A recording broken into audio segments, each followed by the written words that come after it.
Ang Pasko ay sumapit. Aba, ay totoo nga pala ang balita na ang kumaring Goreng ay nagpapagawa na ng kanyang bahay. At anak ay may mga nakatayo ng sulambe. Hey, di pa ang kumaring Goreng at nakakapag-umpisa na ng kaniyang bahay. At meron ng pusti. Ika nga at mabisita. Hi! Kumaring Goreng! Mahigi ka pa! Hi! Kumaring Greta! At nagpapaumpisa ka na diyan sa iyong bahay. Totoo nga pala ang balita sa akin ni Kumaring Marites. Ikaw ay nagpapatayo na ang iyong mansion, nani. Abay, mahigi ka pa. Ay, oo man din, Kumaring Greta. At medyo nagkaroon ng kaunting kwarta at kaya nakapagpa-umpisa na dito sa aking house inlet na bahay. Wow! Ay ibig kong sabihin, Kumarites, ay maganda baga ang aking pinagagawang bahay. Ito ay hindi pagasinungyari, Kumarites. Doon sa nagbalita sa iyo ay setismusang masyado. Ito naman ay maliit lang. At ito naman ay 6,000 square meter lang ang pinagpwestuhan ng bahay ko. Aba, kala mo naman. Hindi naman nagmamaigi. Pero ganyan talaga ang sukat ng bahay na pinagagawa ko. Mainam talaga Kumarites, honey. Pag ang mga anak mo nasa abroad, dati kayo tagatanggap lang ng sahod. Iya ko nga Kumarites ay nagsisisi at ako hindi nag-anak. Ay uha! Hanggang ngayon nagtitinda pa rin ako ng pansit na lumanes. Linte. Ay ibig kong sabihin, Kumarites, ay gaano nang nagagastos mo diyan sa bahay mo ngayon? At anak ay kulang na lang ay pangdingding. Ay bali Kumarites, ang na-estimate ko dito na nagastos ko na sa bahay na ito, ay siguro may mga 3.2 million, no? At gawa nung saluti pala, ay talaga namang maglalabas ka na ng malaking kwartahan. Tapos yung gana itong mga aking mga tubular na ito, ay mahal, Kumarites. Kaya parang halo-halo na. Iya, Kumarites. Aba, ay malaki na din pala, Kumarites. Tapos maganda di ang Kumarites, palagyan mo ng 3rd floor. At nang ang natanaw mo na ang mga chismis dito sa banda-banda dito. Di ba ga? Ay siyang tunay, Kumarites. Talaga namang kasama sa plano ni engineer yung 3rd floor. Aboy, kung hindi nga lang ako napigilan ni engineer, talagang papalagyan ko pa sana ng 5th floor. Kumarites. Iya. Talagang nasa plano, Kumarites. Hingka nga at ang aking bag na DRA natanggal ang etiketa. Ay naman ko. Ay wari ko naman, Kumarites, hindi yan pa aabot ng bagong taon. At baka nito lang ang December matapos na. Ayun.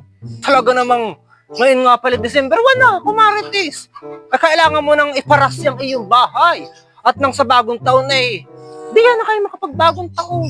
At nang pumasok na ang swerte lalo sa iyo, Kumaring Goreng, maigi ka pa nga. At ikaw ganay ang umaaho na sa buhay, Kumarites. Ay, oo, Kumarites. Talagang ito hindi aabutin ng January. Ngayong December lang tapos na ito. Sa dami kong manggagawang iyon. Talaga namang ito mararas na. At nang dito na kami makapagbagong taon sa darating na 2025. Iya, Kumarites. Huwag kang mag-alala, Kumarites. Kaya mo ding makapagpatayo ng ganito. At ikaw naman masipag sa buhay. Di ba ga? Ay kahit pa, Kumarites, ako'y magtinda ng isang puno dito na pansit sa basket ko, hindi ako makakapagpatayo ng bahay, Kumarites. Ako lang ihanga sa iyo. At kahit pa ikaw mag-isa na din sa buhay at wala ka na din kasamang asawa, ang mga anak mo na may perming nasa abroad, at lagi kang tinutulungan.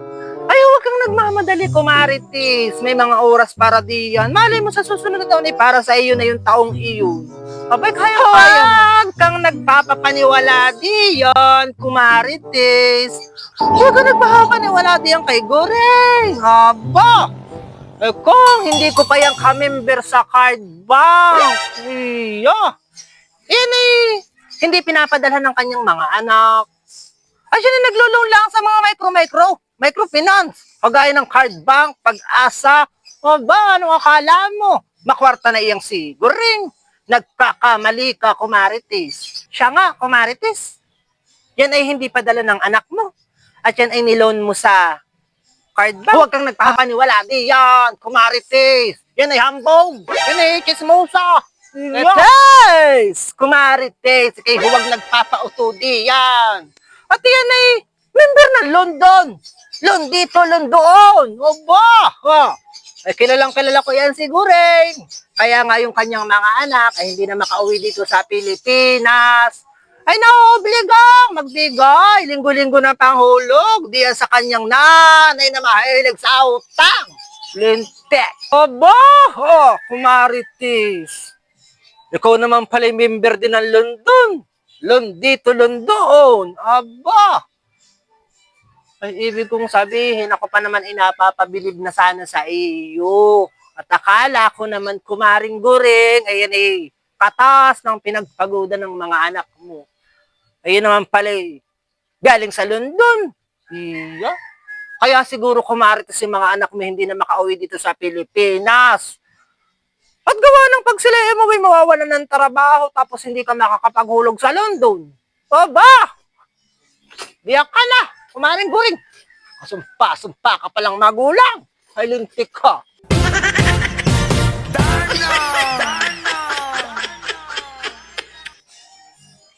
Iya. Ay, oo nga pala. Bukas nga pala, Lunes na naman. Ako nga pala yung manghuhulog pa sa Dunggano. Eh, baka matigil muna pagpagawa ko ng bahay. Baka sa 2026 na ito matapos. Lintik. Darna! Darna!